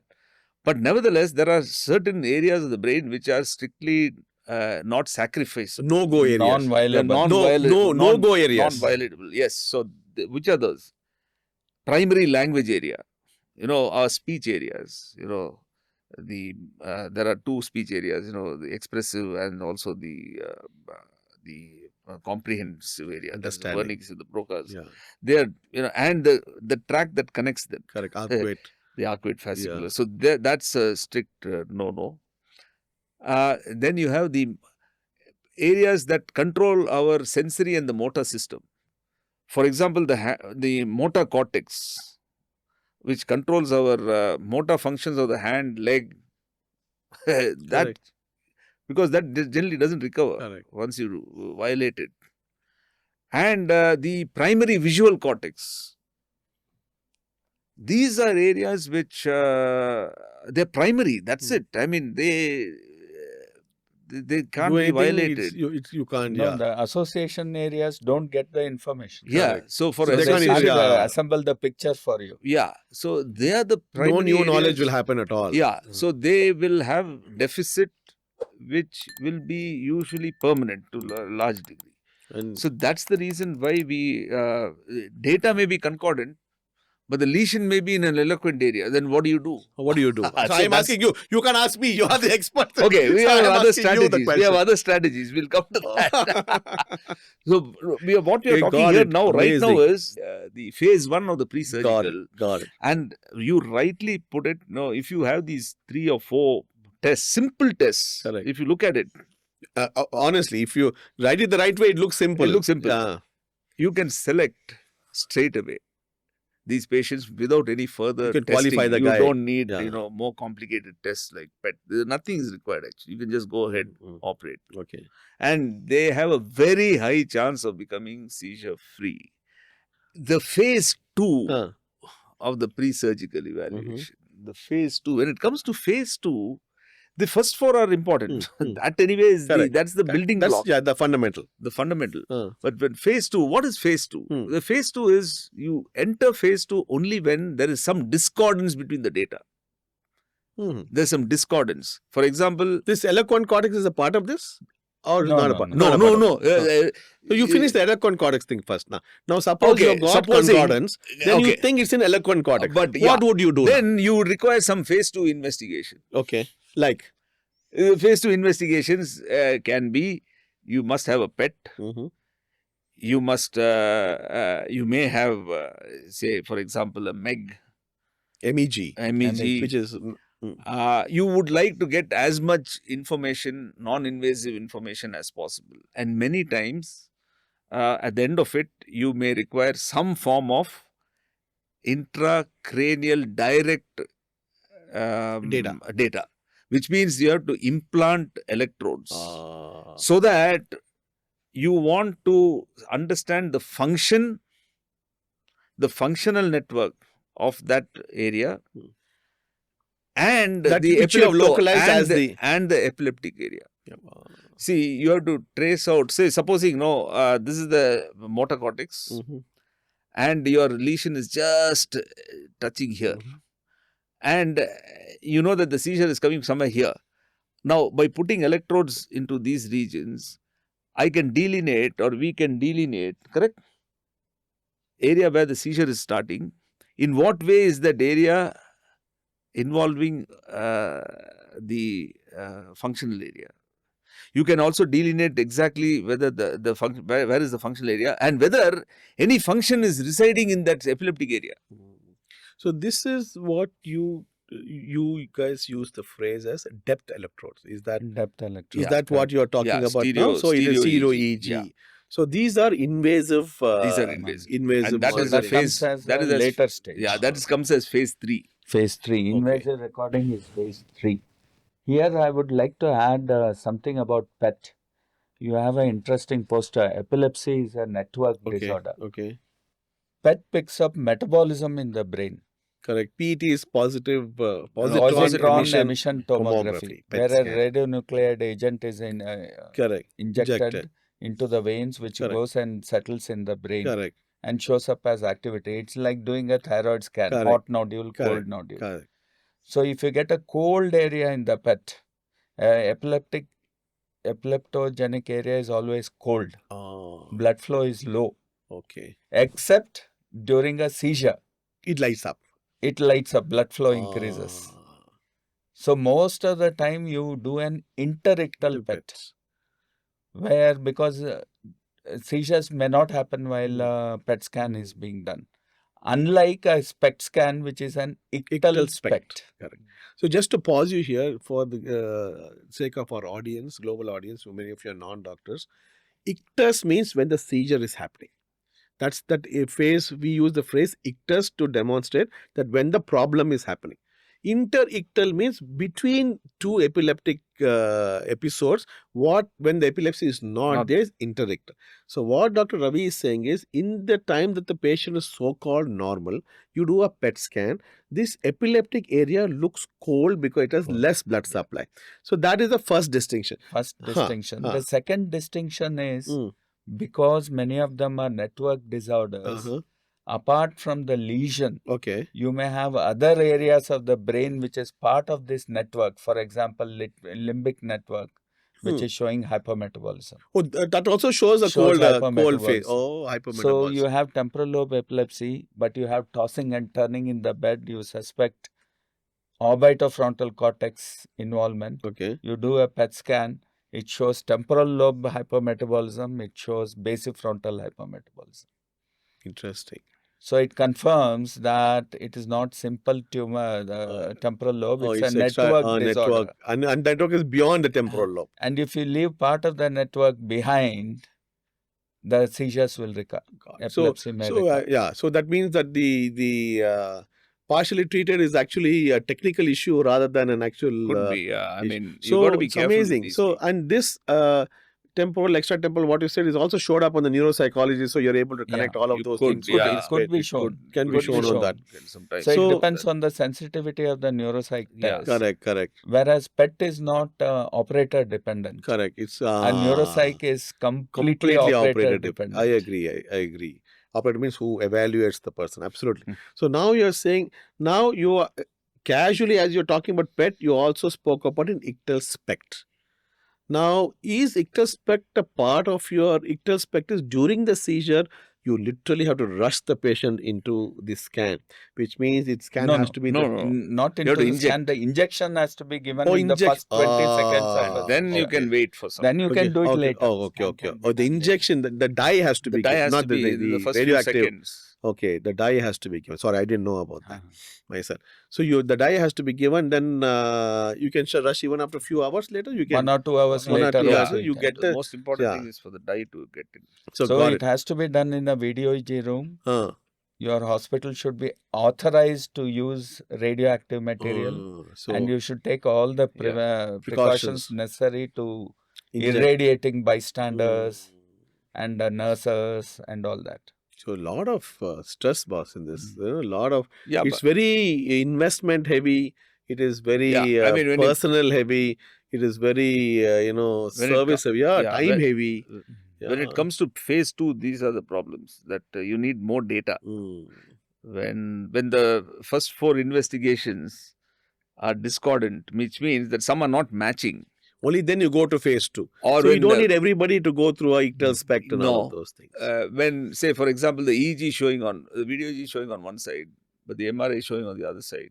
I've heard that. That's clear, there's a electro-clinico-radiological discordance. Or there's another challenge. You may have multiple structural abnormalities on the MRI, 3 or 4. For example, in tuberous sclerosis. Tuberous sclerosis is a condition which is highly epileptogenic. Correct. But they may have multiple tubers. Some 7 or 8 tubers, and they can be bilateral. So how do you recognize which one is there'll be only one. Really? Yes. So one at that point in time is the driver. All others are just silent. Now it's a challenge to find out which is the tuber that is epileptogenic. And that requires a lot of investigation. And is that when your depth electrodes before depth even electrode, much before that, we have operated several of So first one is the clinical semiology. You may have in the frontal lobe, temporal lobe, parietal lobe, periventricular tubers. But the semiology will tell you where from it's coming. Which tuber is likely to. It's a challenge if the tubers are too close to each other, but then you can remove that. And then arterial spin labeling, that's ASL, another. That's MRI, may show the specific abnormality. And you have methionine PET. It lights up in the epileptogenic tuber. That is not freely available in India. So that's a challenge. But ASL is freely available. Okay. Any standard MRI has this sequence? Has the sequence, and at least 2 of our patients have had a very nice arterial spin labeling echo image. That's not part of your epilepsy protocol? No, we have to ask for ask it. for it specifically, but we do it only for Tuber. Tuberous You're asking it sclerosis. only for tuberous tuberous sclerosis. sclerosis. You have 5 tubers. I You're got not that. very sure which one is the one. Of course, we have indirect data That's called as the poor man's pet. poor man's pet. It gives you a very nice. Oh, I see. Because the pet is going to show everything as hypometabolic. All the All guys. the lesions. All the guys. God. The ictal spect can give you data, but sometimes, if it is a little late in the injection, it will show multiple areas that get All the areas to which epilepsy has spread will light Will up also on light ictal up. spectrum. So, I got that. I think, guys, we have to pause here. We'll take a break.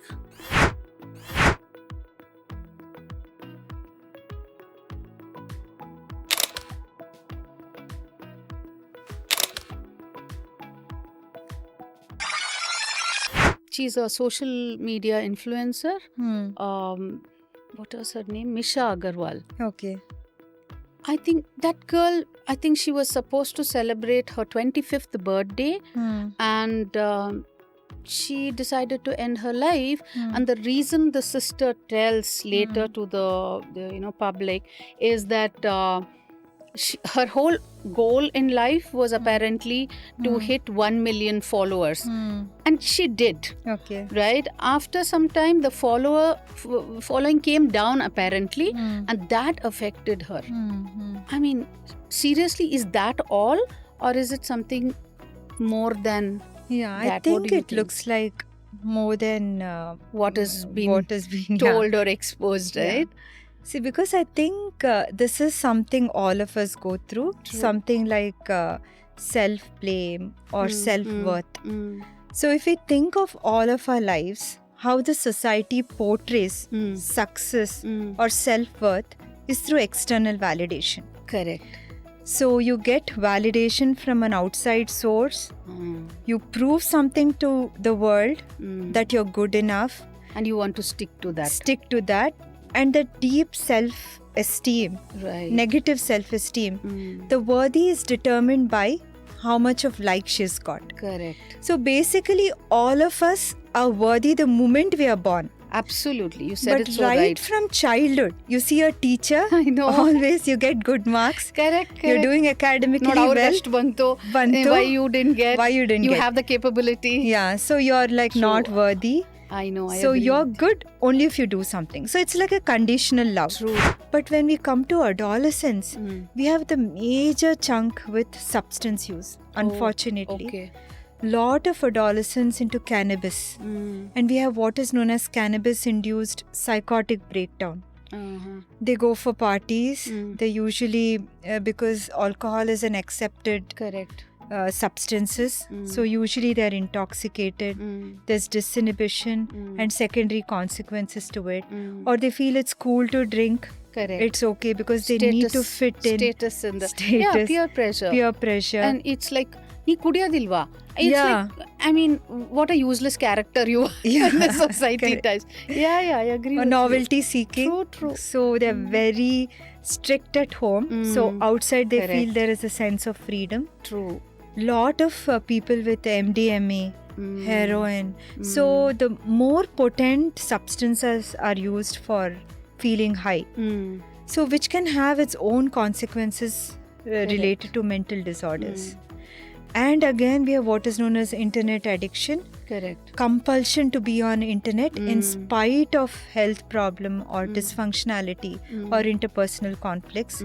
We see sex addiction, pornography, gambling, pathological gambling, Okay. not doing anything but on the phone throughout, which can have an overlap of obsessive compulsive disorder.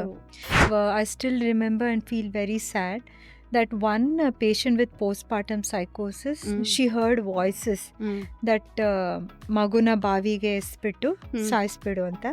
So she literally dumped the Put the child child into the newborn because family members ಸ್ವಲ್ಪ ದೂರ ಇದ್ರು and the baby died. And she was still in a psychotic process. So she was admitted to the hospital. She recovered. But once she realized what happened, she went into severe depression. Obviously. Obviously. So again, from postpartum psychosis, she came back to reality. She understood that what she has done was not okay. So again, we had to treat her for severe depression. So it's very sad when we That's don't really act sad. and understand, when there is no awareness.